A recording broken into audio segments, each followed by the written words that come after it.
Hello friends, good morning, જય શ્રી કૃષ્ણ. કેમ છો બધા? મજામાં? તો વાગી ગયા છે સવારના 5:45 થવા આવ્યા છે અને આપણે મસ્ત મજાનો જો બે છોકરીઓનો નાસ્તો રેડી કરી લીધો છે. તો નાસ્તામાં છે સેન્ડવિચ, નીવાની છે ચીઝ સેન્ડવિચ અને આહનાની છે પોટેટો સેન્ડવિચ.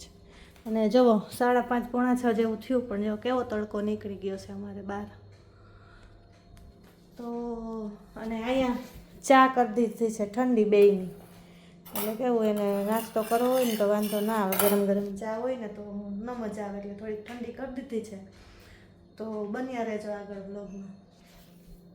જો વાગી ગયા છે સવારના 6:15 અને નીવાબેન મસ્ત રેડી થઈ ગયા છે. હાય નીવા, જય શ્રી કૃષ્ણ. જય Shri Krishna. Good morning. Good morning.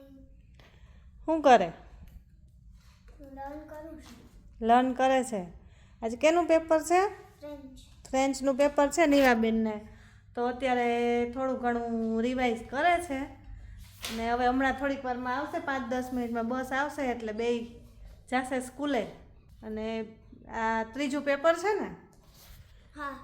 2 paper વયા ગયા, ત્રીજું પેપર છે આજે ફ્રેન્ચનું નીવાબેનને. તો વાગી ગયા છે 6:30 અને જો નીવું ને આસનાની બસ હમણાં આવી ગઈ હતી, તો બે સ્કૂલે જતી રહ્યું છે. અને હવે હું ધીમે ધીમે કામ મારું ચાલુ કરીશ. અત્યારે તો ગાર્ડન એકદમ સુકાઈ ગયું છે આ તડકાને લીધે, જ્યાં બધા પીળા પડવા માંડ્યા છે આખા પ્લાન્ટ્સ બધા. અને આ લોનાઈ પણ એકદમ પીળી થઈ ગઈ છે. હવે આ તડકા હમણાં બહુ પડે ને, અત્યારે કેવા 6:30 થયા ને તો એકદમ આમ ગરમ પવન છે, એટલે એને લીધે બધું સુકાઈ જાય. લીમડો બીમડો ને બધું સુકાઈ ગયું. જો સામે લીમડો છે, એમાં વેલા હતા દૂધીના ને તુરિયાના, તો એ પણ બધું સુકાઈ ગયું. એટલે કાંઈ નહીં, હવે આ 2 મહિના થશે એટલે પાછું સરખું થઈ જશે. જો આ મની વેલે ઓલી થવા માંડી, હવે આમાં બરફ કે કંઈક નાખવો પડશે, નહીંતર સુકાઈ જશે. આ ને કાં ઘરમાં લઈ લેવી પડશે આને.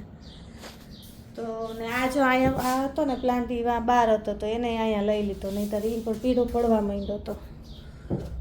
તો હવે આ 2 મહિના ગરમી રહેશે ને એટલે આવું રહેશે, પછી પાછું વાતાવરણ સરસ થઈ જશે એટલે પછી પાછા નવા પ્લાન્ટ વાવશું.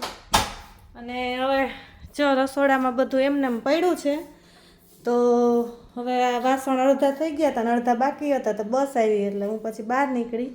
અને મારે ચા પીવાનો બાકી છે, તો ચાલો પી લઈએ ચા. ચલો આવી જાઓ, તમારે પણ પીવો હોય તો. ચા મૂકી તો દીધો તો ક્યારનો, પણ પીવાનો વારો નહોતો આવ્યો. તો હવે ચા પી લઈએ અને પછી કામની શરૂઆત કરીએ. તો જો ચા અહીંયા ગરમ થઈને આમાં કપમાં લઈ લીધો છે, તો ચાલો પીવી હોય તો આવી જાઓ ચા પીવા. ચા ગરમ કરી લીધો છે ને હવે ચા પીશ. અને નાસ્તો તો કરવાનો છે નહીં, કેમ કે મારે યોગા કરવા હોય એટલે હું નાસ્તો કરતી નથી. તો ચલો આવી જાઓ ચા પીવા બધા. તો ચા પાણી પી અને હવે જો મસ્ત મજાનું કિચન થઈ ગયું છે ક્લીન, વાસણ કરી લીધા છે. અને હવે આગળ કચરા પોતાને એવું કરવાનું બાકી છે, એ કરશું. અને જો આઈક્યામાંથી લઈ આવ્યા હતા એ બતાવ્યા હતા ને, તો એ આવી રીતના સેટ છે, આવા કલરના 6 કલરના અલગ અલગ છે. તો એ આવી રીતના નાઈફ ને ચમચી ને આ ફોક અને ડીશ ને વાટકો, એવી રીતના આખો સેટ જ આવે 5નો. હા, તો એ છે. અને જો કાલે ગયા હતા મોલમાં, થોડુંક શોપિંગ કરવાનું હતું, તો અહીંયા પણ ગિરનારની રોયલ કપટી મળે છે.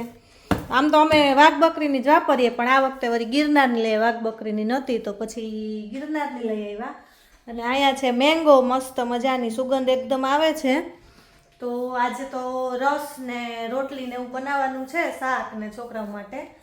અને હવે જો હજી હોલમાં બધું એમને એમ પડ્યું છે, તો આ ટુવાલ સૂકવવાના બાકી છે, તો ટુવાલ સૂકવી દઈએ અને પછી કચરા પોતા કરી લઈએ. એટલે અને પછી કરવા માંડીએ યોગા. ત્યાં તો વાગી જશે 11, 11:30. અને ત્યાં તો રસોઈ કરશું, તો ધીરે ધીરે રસોઈને એવું કરશું. ત્યાં તો વાગી જશે 2-2:30 અને પછી આવી જશે છોકરાઓ. તો ફ્રેન્ડ્સ જો યોગા કરી લીધા છે અને હવે કપડાં ધોવાઈ ગયા છે, તો કપડાં સૂકવી લઈએ. તો અમે શું કર્યું, જો તડકો બહાર બહુ જ છે, આમ એકદમ ગરમ પવન છે ને, તો આ સ્ટેન્ડને લઈ લીધું હતું અંદર. અને હવે અંદર જ કપડાં સૂકવીને પછી પાછું સ્ટેન્ડને જવા દઈ બારોબાર, કેમ કે બહાર ઊભાય નહીં ને એવી એકદમ આમ ગરમ પવન તો નથી પણ આમ એટલું ગરમ ગરમ લાગે ને કે તમારી સ્કિન તરત જ બળવા માંડે એટલે પછી અંદર જ લઈ લીધું. મેં તો અંદર સૂકવીને પછી પાછું બહાર મૂકી દઈશ. તો હું રોજ એમ જ કરું, અંદર લઈ લઉં સ્ટેન્ડ અને પછી સૂકવીને બહાર મૂકી દઉં એટલે મસ્ત મજાના સુકાઈ છે. જો કપડાં સૂકવી લીધા છે અને પછી આ સ્ટેન્ડને મૂકી દીધું છે બારોબાર.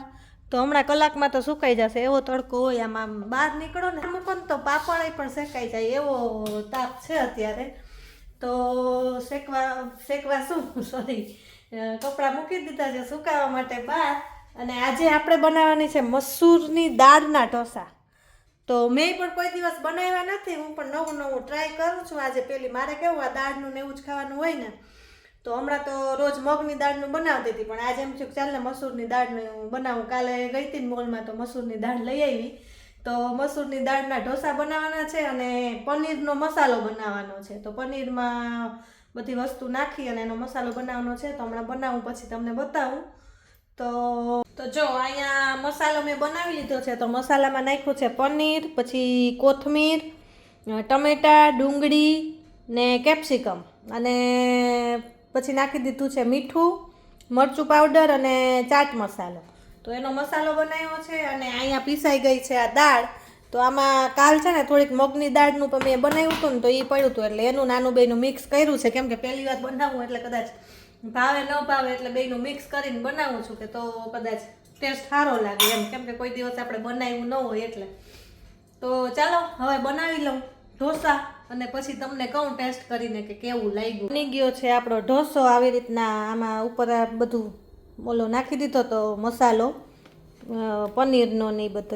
અને હવે જમી લઈએ. તો ચાલો બસ આવી ગઈ છે અને નીવુ બેનને આવી ગયા છે. હવે જો નીવુ આવી ગઈ. લે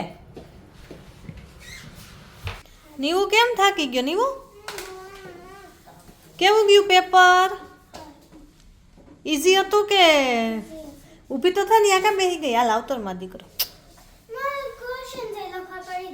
Just because 1 કલાક ને 40 મિનિટ્સની એક્ઝામ હતી અને અમારા ફ્રેન્ડ્સમાં 10 મિનિટમાં નથી રહે એટલે ક્વેશ્ચન જ લખવાના હતા. ક્વેશ્ચન જ લખવાના હતા? ના, ક્વેશ્ચન જ. એમ ક્વેશ્ચન્સ ને આન્સર બધાય લખવાના? હા. લે થોડું દૂર તો એમ કે ઓલા મેથ ફોલોઈંગનો બોક્સ બનાવવા પડ્યા અને હું કહેવાય. આટલું બધું થઈ ગયું તો આજ વધારે લખવું પડ્યું હશે ને? હાલો તો જો અમે અત્યારે જઈએ છીએ બહાર અને નીવાબેન જો મસ્ત મજાના રેડી થઈ ગયા છે ફ્લાવર બ્લાવર નાખીને. આમ જો તો નીવું. અને જો હું પણ આમ થઈ ગઈ છે. બતાવ મને પણ જો.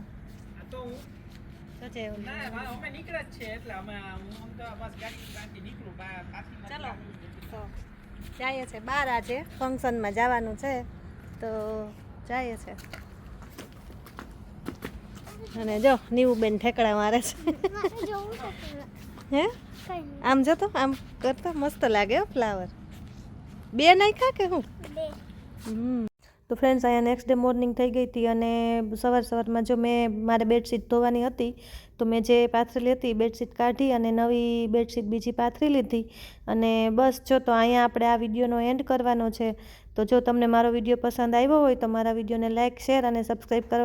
ચેનલમાં નવા હોય તો સબસ્ક્રાઈબ કરવાનું ભૂલતા નહીં અને સારી કમેન્ટ કરજો જેથી મને પણ મોટિવેશન મળે. તો મળશું બીજા વ્લોગમાં. ત્યાં સુધી આવજો. Bye bye. જય શ્રી કૃષ્ણ.